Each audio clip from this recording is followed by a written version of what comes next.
ही कविता केली की मराठी भाषा किती नववधू सारखी सजलेली आहे. पण मित्रांनो, थोडीशी खंत वाटते.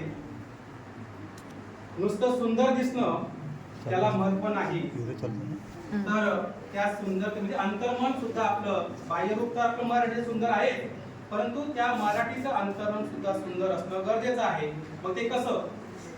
इथे आपल्यापैकी माझ्या सहित मी थोडा अपवाद असेल त्याला, आपण मराठी बोलतो, पण त्या मराठी भाषेसाठी जे शृंगार आहे, म्हणजे जी बाराखडी आहे, ती आपल्याला येत नाही. मी आता इथे चॅलेंज देतो, जो नड म्हणजे थांबता एक क्षण किंवा सेकंद थांबता जर मराठी बाराखडी मला म्हणून दाखवेल, त्याला रोख बक्षीस 500 रुपये. बरोबर?